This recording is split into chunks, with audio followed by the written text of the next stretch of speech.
பரம குருவே மா பாவிகளின் உறவை பரம குருவே பரம குருவே மா பாவிகளின் உறவை பரம குருவே. பெத்லகேமில் நமக்காக பிறந்த அந்த பாலனை எல்லாரும் இணைந்து போற்றி பாடுவோமா?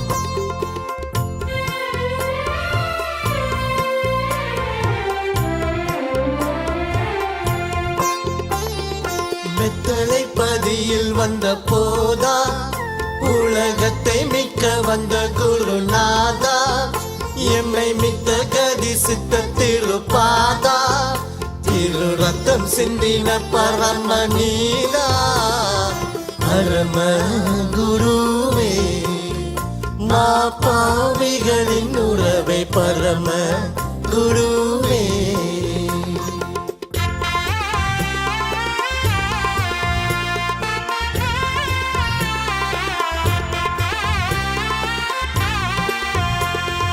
திறமுள்ள நல்ல உபகாரி சொல்ல சூரநரர் போற்றும் அதிகாரி பாவ இருளர நிக்கிடும் மசாரி மனு உருவெடுத்திட என்னை கோரி பரம குருவே மா பாவிகளின் உறவை பரம குருவே.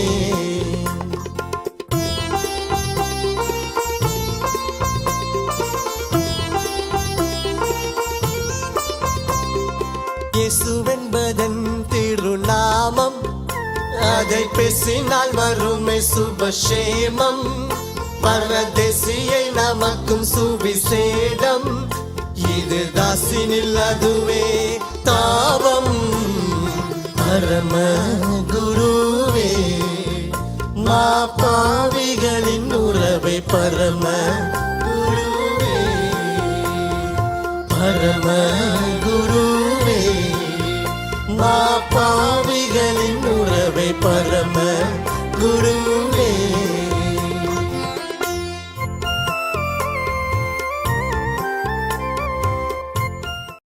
குடும்பம், வேலை, உடல் நலம், பொருளாதாரம் ஆகிய காரியங்களில் தேவ ஆசீர்வாதம் வேண்டுமா? ஒவ்வொரு மாதமும் கடைசி சனிக்கிழமை அன்று திருச்சி அன்பரின் ஊழிய ஜெபஸ்தலத்தில் நடைபெறுகிற அற்புத குடும்ப ஆசீர்வாத கூட்டத்திற்கு வாருங்கள்.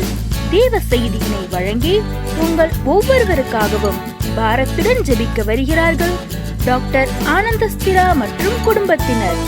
வர்ஷிப் நிறைய வசனத்து மூலமாக ஆண்டவர் பேசினார், பாடல் வரிகள் மூலமாக ஆண்டவர் பேசினார், திடப்படுத்தினார். ரொம்ப நல்லா இருந்துச்சு, கூட்டம் ரொம்ப ஆசீர்வாதமாக இருந்துச்சு. நல்ல பிரசனம், நல்ல ஒரு மைண்ட் நல்ல ஒரு ப்ளசன்ட்ல இருக்கிற மாதிரி இருக்கு. மேலும் விவரங்களுக்கு திரையில் காணும் எமது எண்களை இன்றே தொடர்பு கொள்ளுங்கள்.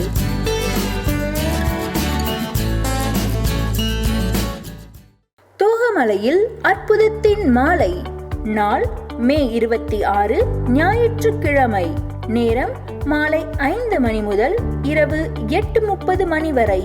கூட்டம் நடைபெறும் இடம் SSK அண்ணாமலையார் திருமண மண்டபம், வேதாச்சலபுரம் பேருந்து நிலையம் தென்புறம், தோகமலை. தேவன் தரும் வல்லமையான செய்திகளை வழங்கி உங்கள் ஒவ்வொருவருக்காகவும் தனி ஜெபத்தினை ஏறெடுக்க வருகிறார்கள் டாக்டர் ஆனந்தஸ்திரா அவர்கள். கூட்டத்தில் குடும்பமாக கலந்து கொள்ளுங்கள், தேவ ஆசீர்வாதம் பெற்றுச் செல்லுங்கள். மேலும் விவரங்களை அறிந்து கொள்ள திரையில் காணும் எமது எண்களை இன்றே தொடர்பு கொள்ளுங்கள். இன்றைக்கி ஏசப்பா அந்த ஒரு வார்த்தை சொன்னால் போதும், நம்ம வாழ்க்கை தலைகீழாக மாறிடும். நம்ம வாழ்க்கை தலைகீழாக மாறிடும், இறையாதே அமைதலாயிரும்.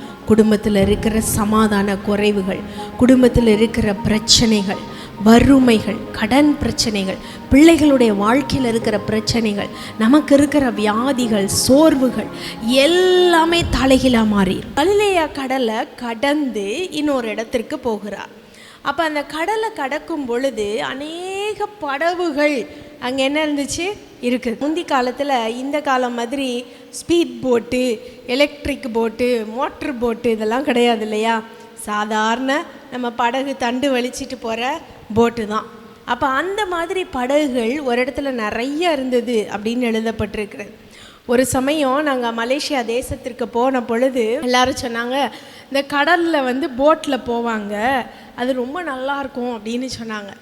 எங்கள் வீட்டில் எனக்கும் என் மகனுக்கும் மட்டும்தான் தண்ணின்னா பிடிக்கும், வேறு யாருக்குமே தண்ணினா. எங்கள் அப்பா நாங்கள் 3 பேரும் ஒரு கட்சி, எங்கள் அம்மாவும் என் கணவரும் ஒரு கட்சி. தண்ணியை கண்டாலே அவங்களாம் கிலோமீட்டர் தூரத்தில் நிற்கிறவங்க. ஆனால் எங்களுக்கு தண்ணியை கண்டுட்டாலே என்னவா இருக்கும், இறங்கணும், விளையாடணும் அப்படி இருக்கும். அப்போ இந்த கடலில் போட்டு போகும் பொழுது ஒரு சின்ன பையன்தான் அதை ஓட்டுனான், ரொம்ப குட்டி பையன், அவனுக்கு ஒரு 15 வயசு கூட இருந்திருக்காது. அவனை பார்த்தோன்னே எங்களுக்கு ரொம்ப கலங்கி போச்சு. இவனா நம்மளை கடலில் கொண்டு போகிறான் அப்படின்னு சொல்லிட்டு, இல்லை சார் ஸ்பீட் போட்டு தான் வாங்க அப்படின்னு சொல்லி கூப்பிட்டு போனால் எப்படா திரும்பி வருவோம் அப்படின்னு சொல்லிட்டு கரைக்கு வர வரைக்கும் என்ன ஆயிடுச்சு, நம்ம இருதயத்தை கையில் பிடிச்சிட்டு இருந்த மாதிரி தான் ஆகிப்போச்சு. ஏன்னா அந்த கடல் அலைக்கும் அதுக்கும் இந்த போட்டு தூக்கி தூக்கி தூக்கி போடுது. தண்ணியிலேருந்து இவ்வளோ உயரத்துக்கு இப்படி தூக்கி தூக்கி போட்டால் உங்களுக்கு எப்படி இருக்கும்? நீங்கள் முந்தி பிந்தி கடலில் நம்ம போனதில்லை, ஆனால் அது திரும்பி அப்படி நேராக தான் விழுகுமா இல்லை தலைகீழாக விழுகுமா, என்ன எப்படி விழுகும்னே நமக்கு என்ன செய்யாது, தெரியாது. ஸ்பீட் போட் வேறு, பயங்கர ஸ்பீடாக போகிறோம். நாங்கள் பயப்படுறத பார்த்து அவன் சிரிக்கிறான். அந்த பையன் என்ன செய்கிறான், சிரிக்கிறான். ஏன்னா அவனுக்கு தெரியும் டெய்லி இந்த போட்டை ஓட்டிகிட்டு இருப்பான் இல்லையா, கண்டிப்பாக போய் சேர்ந்துருவோன்னு அவனுக்கு தெரியும்.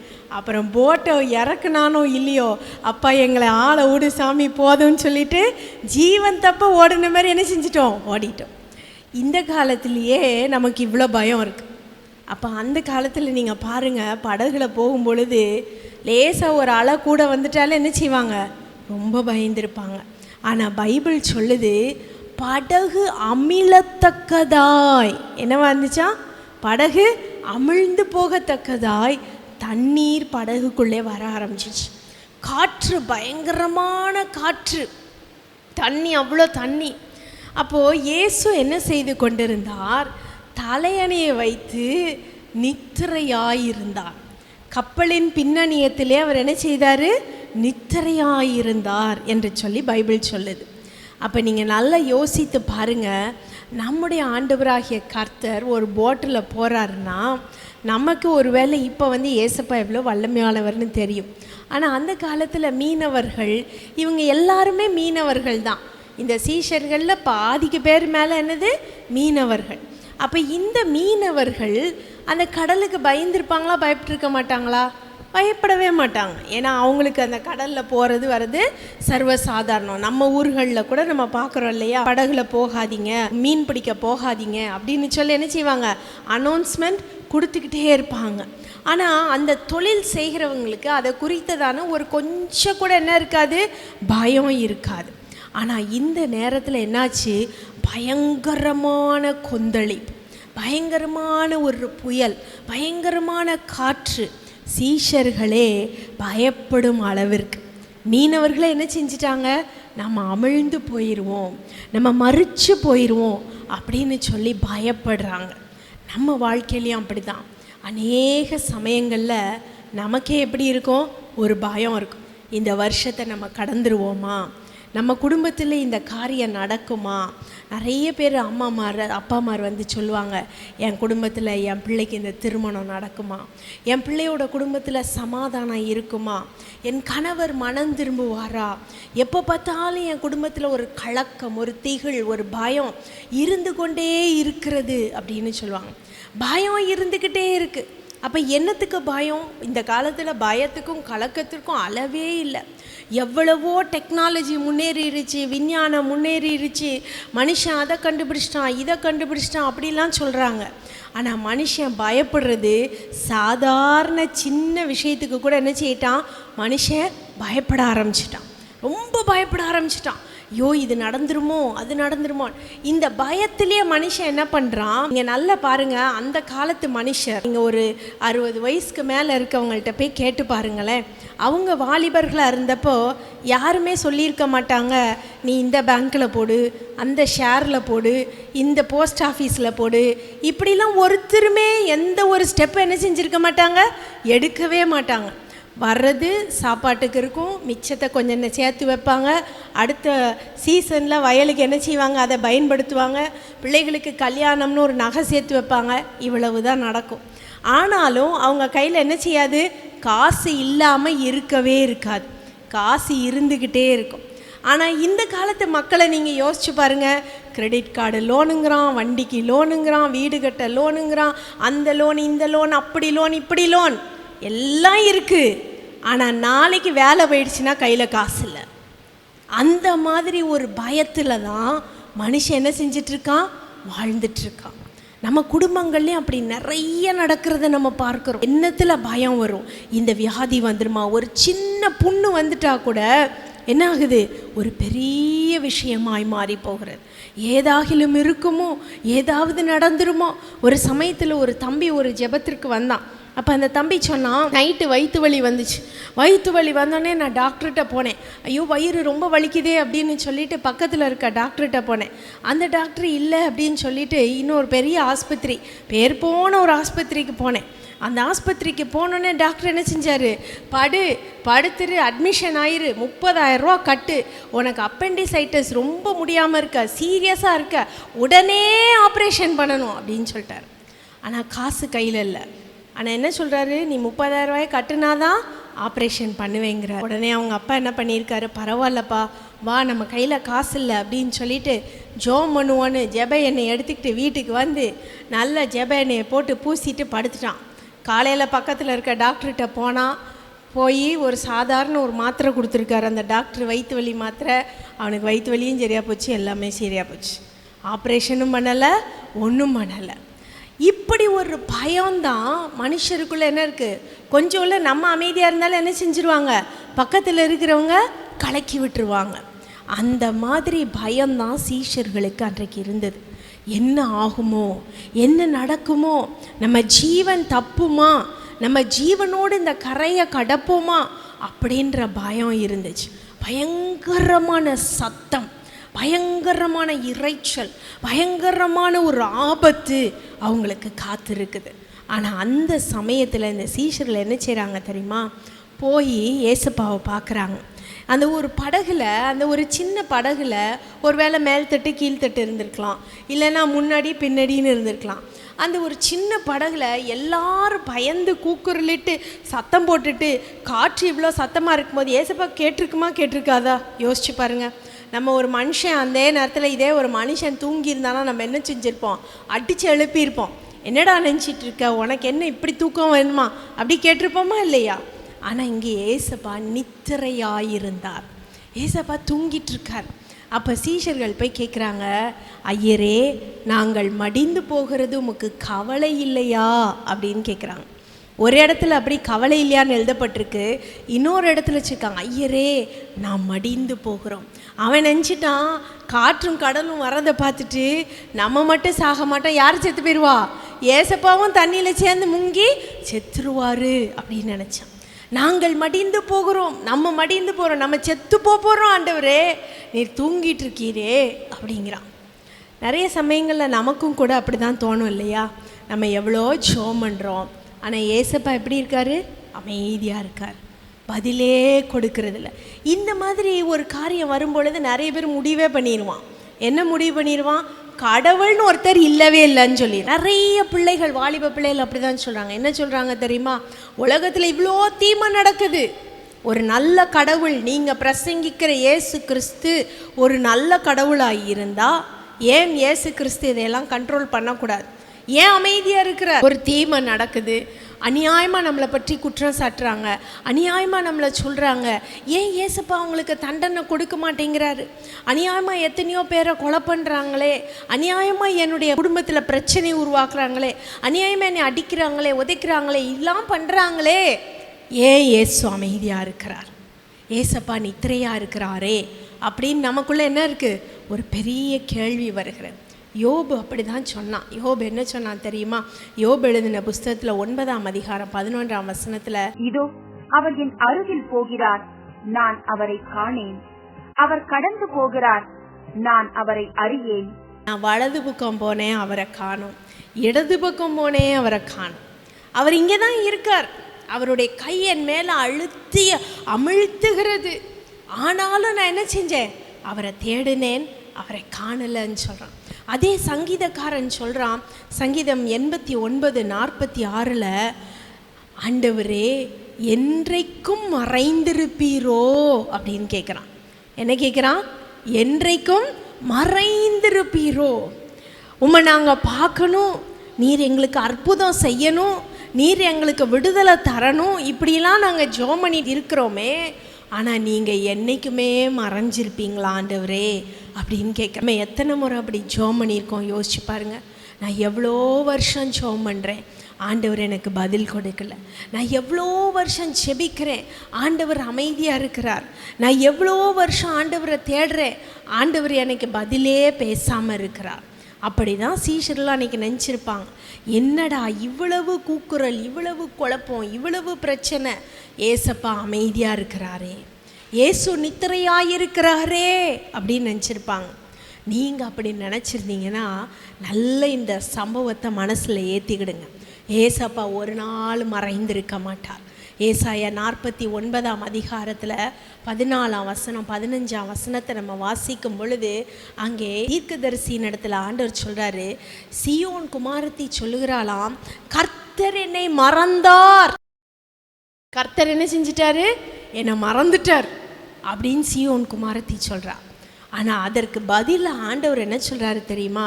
ஸ்திரீயானவள் தன் பாலகனை மறப்பாளோ, அவள் மறந்தாலும் நான் உன்னை மறக்க மாட்டேன். ஹல்லேலூயா. ஒரு தாய் தன் குழந்தை என்ன செய்ய மாட்டா? மறக்கவே மாட்டான். ஆனால் அந்த குழந்தையவே ஒரு தாய் மறந்துட்டாலும் கூட நான் உன்னை மறக்க மாட்டேன், என் உள்ளங்கைகளில் உன்னை வரைந்து வைத்திருக்கிறேன்னு சொல்கிறார். அப்போ ஆண்டவருக்கு தெரியாமலா இருந்திருக்கும் இந்த சீஷர்கள் பாடுபடுறது. அமைதியாக வாட்ச் பண்ணிட்டு இருந்திருப்பார். என்ன இவங்க செய்ய போகிறாங்க, என்ன பண்ண போகிறாங்க, இவ்வளவு நாள் என் கூட இருந்தாங்களே, அவங்க விசுவாசம் எங்கே, இவ்வளவு நாள் என் கூட இருந்தாங்களே, அவங்க என்ன மாதிரி இந்த சிச்சுவேஷனை டேக்கிள் பண்ண போகிறாங்க, என்ன மாதிரி அவங்க இந்த பிரச்சனையை ஹேண்டில் பண்ண போகிறாங்க, ஆண்டவர் பார்த்துக்கிட்டே இருந்திருப்பார். அதே போல தான் ஆண்டவர் நம்மளையும் பார்க்குறார். இந்த பிரச்சனையின் நேரத்தில் நீங்கள் யாரை போய் கூப்பிட போகிறீங்க?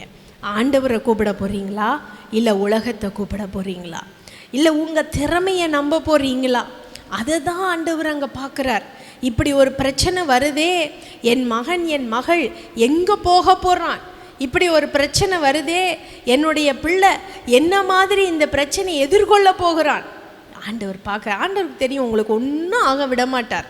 அதனால தான் இயேசு நித்திரையாய் இருந்தார். சீஷர்களோ போய் என்ன செய்கிறாங்க? கூப்பிடுறாங்க. ஆண்டவரே, கடைசியாக எவ்வளவோ முயற்சி பண்ணியிருப்பான், முயற்சி பண்ணாமலாம் போய் ஏசப்பாவை கூப்பிட மாட்டேன். ஏன்னா நீங்கள் நல்லா பாருங்கள், ஒரு மெக்கானிக்கே ஒரு வண்டி வச்சுருக்கான், இல்லை நீங்களே ஒரு வண்டியை கொண்டு போய் ஒரு மெக்கானிக்கிட்ட விட்றீங்கன்னு வச்சுக்கோங்க, உடனே மெக்கானிக் பார்த்த உடனே இதெல்லாம் ஒன்றும் பண்ண முடியாது அப்படியா சொல்லுவான்? சொல்ல மாட்டான் இல்லையா? எவ்வளோ முயற்சி பண்ணி இந்த வண்டியை ஓட வைக்க முடியுமா, இது சார் இது தப்பு அது தப்பு எதையாவது சொல்லுவான். அவனுக்கு தெரியுதோ தெரியலையோ எதையாவது நோண்டிக்கிண்டு எதையாவது பண்ணி அந்த வண்டியை ஸ்டார்ட் பண்ணணுன்னு தான் பார்ப்பான். அப்படி தான் இந்த சீஷர்களும் முயற்சி பண்ணியிருப்பாங்க. எப்படி முயற்சி பண்ணியிருப்பாங்க? ஏதாவது பண்ணி இந்த படகை நம்ம சேஃபாக அடுத்த கரைக்கு கொண்டு போயிடணும் அப்படின்னு நினச்சிருப்பாங்க. ஆனால் இங்கே அந்த படகுல இவ்வளோ பிரச்சனை வர்றதுக்கு காரணம் அவங்க இல்லை, அவங்க செஞ்ச காரியமும் கிடையாது. காற்றும் கடலும் அது அமிழ்ந்து போகிறபடி என்ன செய்யுது? பெரிய இறைச்சலோடு அங்கே அடித்து கொண்டிருக்கிறது. புயல் அடிச்சிட்ருக்கு, நம்ம பாஷையில் புயல் அடிச்சிட்ருக்கு. அப்போ அவங்க என்ன பண்ண முடியும்? யோசித்து பாருங்க. அவங்களால ஏதாகிலும் பண்ண முடியுமா? ஒன்றுமே பண்ண முடியாது. நம்ம சூழ்நிலைகளும் அப்படி தான் இருக்குது. நிறைய சமயங்களில் கஷ்டம் வந்த உடனே சொல்லுவாங்க, ஐயோ நான் என்ன தப்பு பண்ணனோ இப்படி ஒரு கஷ்டம் வந்துருச்சு. சில பிள்ளைகள் சொல்லுவாங்க, என் தாய் தகப்பனுடைய பாவம் என்னை சுற்றி கொண்டிருக்குதும்பாங்க. சில பெற்றோர் சொல்லுவாங்க, என் பிள்ளைகள் இப்படியெல்லாம் இருக்கிறாங்க அதனால தான் இவ்வளோ கஷ்டம் அப்படிம்பாங்க. எல்லாம் கரெக்டு தான், சரிதான். ஆண்டவரை நம்ம தேடியணும், ஆண்டவர்கிட்ட நம்ம மன்றாடணும், எல்லாம் பண்ணணும். ஆனால் சில சமயங்களில் நம்முடைய கட்டுப்பாட்டிற்கு மீறி பல காரியங்கள் நடக்கும், நம்முடைய கண்ட்ரோலுக்கு மீறி பல காரியங்கள் நடக்கும். அப்போ நம்ம என்ன செய்கிறது? அந்த மாதிரி சூழ்நிலைகளில் தான் இந்த சீஷர்கள் பண்ண காரியத்தை தான் நம்ம பண்ணணும். என்ன பண்ணாங்க சீஷர்கள்? ஏசப்பாவை போய் எழுப்புனாங்க. ஏசப்பாவை போய் எழுப்பி, ஆண்டவரே நாங்கள் மடிந்து போக போகிறோம்னு சொன்னாங்க. நம்ம யாருக்கிட்ட போய் சொல்கிறோம்? யோசித்து பாருங்கள். இன்றைக்கி யோசித்து பாருங்கள், ஆண்டவரே அப்படின்னு சொல்லி ஆண்டவர்கிட்ட நம்ம மன்றாடுறோமா? இன்றைக்கி ஒன்று மட்டும் யோசித்து கொள்ளுங்க, அவர் நித்திரையாய் இருக்கிற மாதிரி தான் இருப்பார், அவர் அமைதியாக தான் இருப்பார். ஆனால் அவர் நீங்கள் அண்டர்கோ பண்ணுற, நீங்கள் கடந்து போகிற எல்லா காரியங்களையும் அவர் அறிந்தவராயிருக்கிறார். சங்கீதம் 139 அதை தான் சங்கீதக்காரன் சொல்றார், நான் வானத்தில் படுக்க போட்டாலும் அங்கே நீர் இருக்கிறீர், சமுத்திரத்தின் ஆழத்தில் போட்டாலும் நீர் அங்கே இருக்கிறீர், உம்முடைய கண்ணுக்கு மறைவான எங்கே போனாலும் அங்கேயும் உம்முடைய கரம் என்னை எட்டி பிடிக்கும்னு சொல்கிறோம். உம்முடைய கரம் என்னை பிடிக்கும், நான் எங்கே போனாலும்.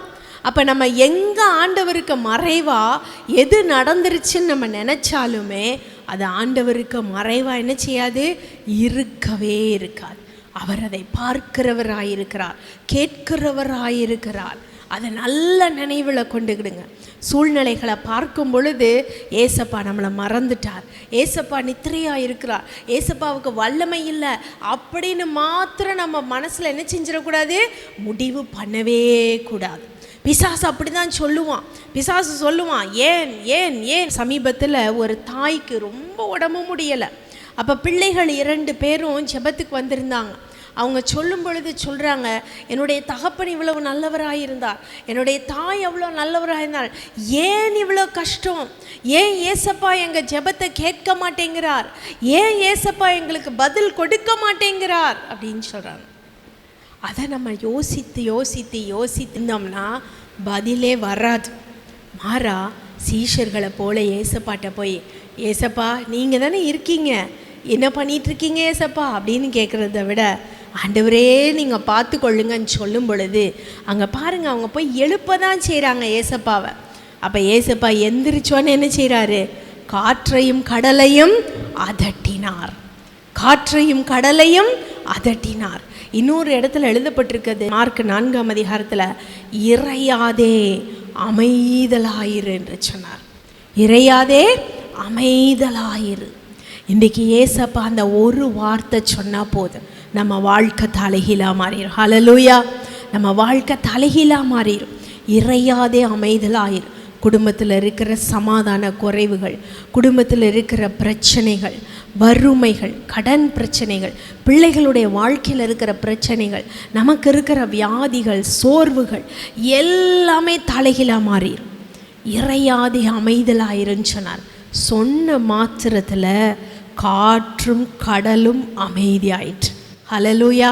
அன்பான நேயர்களே, அன்பரின் ஊழியத்தின் பல்வேறு பிரிவுகளின் மூலம் தேவனிடமிருந்து அற்புதங்களையும் ஆசீர்வாதங்களையும் பெற்றுக்கொண்டோர் பல்லாயிரக்கணக்கானோர். நேயர்களே, நீங்களும் இத்தகைய ஆசீர்வாதங்களையும் ஆன்ம ரட்சிப்பையும் சரீர சுகத்தையும் அன்பரின் ஊழியத்தின் மூலம் கர்த்தருடைய கரத்திலிருந்து பெற்றிருப்பீர்கள் என்று சொன்னால், நம்முடைய வெப்சைட் பக்கத்தில் உங்களுடைய சாட்சிகளை பதிவிடுவதற்கான சிறப்பு பகுதி ஒதுக்கப்பட்டுள்ளது. நமது வெப்சைட் பக்கத்தில் டெஸ்டிமோனிஸ் என்ற ஆப்ஷனை கிளிக் செய்து ஷேர் யுவர் டெஸ்டிமோனிஸ் என்ற பகுதியில் உங்கள் பெயர், இமெயில் ஐடி மற்றும் நீங்கள் அன்பரின் ஊழியம் மூலமாய் தேவனிடமிருந்து பெற்ற அற்புதங்கள் ஆகியவற்றை பதிவிட்டு சப்மிட் யுவர் டெஸ்டிமோனிஸ் என்ற ஆப்ஷனை கிளிக் செய்து உங்கள் சாட்சியின் மூலமாய் தேவனின் நாமத்தை மகிமைப்படுத்துங்கள்.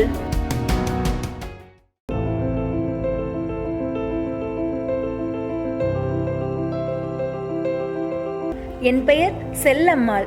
நான் மருதூர்குறிச்சியில் வசிக்கிறேன். 23 வருடங்களுக்கு முன்பு நான் கருவுற்ற நிலையில் மருத்துவ பரிசோதனைக்கு சென்ற பொழுது என்னை பரிசோதித்துவிட்டு, நீங்கள் பிரசவிப்பது அதிக கடினம், ஏனென்றால் உங்கள் கர்ப்பத்தில் குழந்தையும் அதனுடன் ஒரு கட்டியும் உள்ளது என்று கூறினார்கள். மருத்துவரின் ரிப்போர்ட்டை கேட்டதிலிருந்து கலங்கிக் கொண்டிருந்தேன். இந்த நிலையில் டாக்டர் ஆனந்தஸ்திரா அவர்களை சந்தித்து என்னுடைய இக்கட்டான நிலையை சொல்லி ஜெபிக்கும்படி கேட்டுக்கொண்டேன்.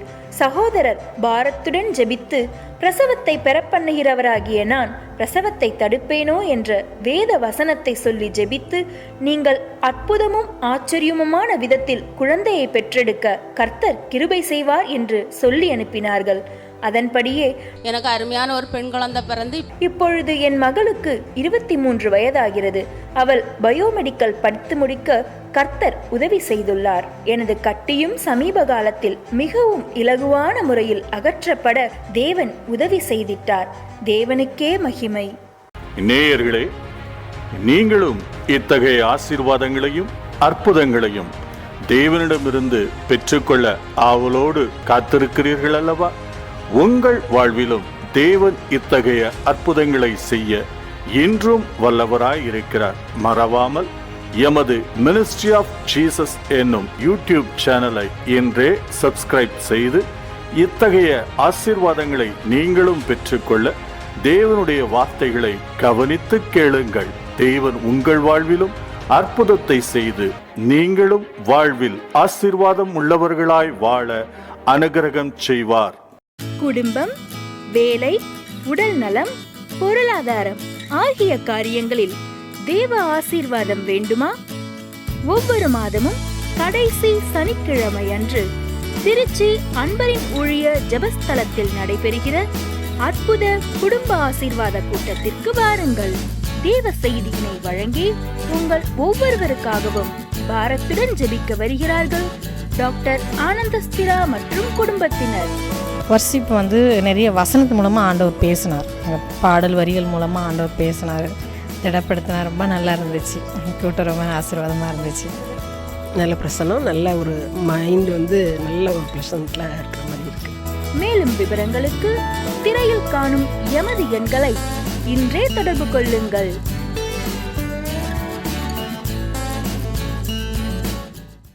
தோகமலையில் அற்புதத்தின் மாலை. நாள் மே 26, ஞாயிற்றுக்கிழமை. நேரம் மாலை 5 மணி முதல் இரவு 8:30 மணி வரை. கூட்டம் நடைபெறும் இடம் SSK அண்ணாமலையார் திருமண மண்டபம், வேதாச்சலபுரம், பேருந்து நிலையம் தென்புறம், தோகமலை. தேவன் தரும் வல்லமையான செய்திகளை வழங்கி உங்கள் ஒவ்வொருவருக்காகவும் தனி ஜெபத்தினை ஏறெடுக்க வருகிறார்கள் டாக்டர் ஆனந்தஸ்திரா அவர்கள். கூட்டத்தில் குடும்பமாக கலந்து கொள்ளுங்கள். தேவ ஆசீர்வாதம் பெற்றுச் செல்லுங்கள். மேலும் விவரங்களை அறிந்து கொள்ள திரையில் காணும் எமது எண்களை இன்றே தொடர்பு கொள்ளுங்கள். அன்பான நேயர்களே, நமது அன்பரின் ஊழியத்திற்கு உங்கள் மனப்பூர்வமான மற்றும் தியாகமான நன்கொடைகள் காணிக்கைகளை அனுப்பிட உங்களுக்கு ஒரு எளிய வழி. திரையில் காணும் QR கோடை உங்கள் செல்போனில் ஸ்கேன் செய்து பின் வரும் பண பரிமாற்ற செயலிகள் மூலம் கூகுள் பே, பேடிஎம், போன்பே ஆகியவைகள் மூலம் எமது வங்கி கணக்குகளுக்கு உங்கள் காணிக்கைகள் மற்றும் நன்கொடைகளை அனுப்பலாம். மேலும் நேரிலும் எமது வங்கி கணக்குகளில் உங்கள் காணிக்கைகளையும் மனப்பூர்வமான தியாகமான நன்கொடைகளையும் நீங்கள் செலுத்தலாம்.